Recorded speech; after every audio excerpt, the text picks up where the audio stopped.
Davide Gobbo il migliore delle qualificazioni, 51,84, primato del meeting di Francesco Donin, 49,26.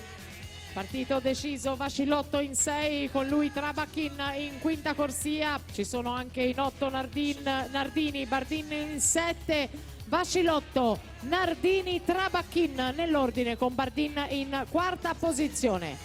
È una battaglia aperta, quella per la vittoria dei 100 stile libero junior maschi, tutti ancora molto vicini alla virata dei tre quarti gara.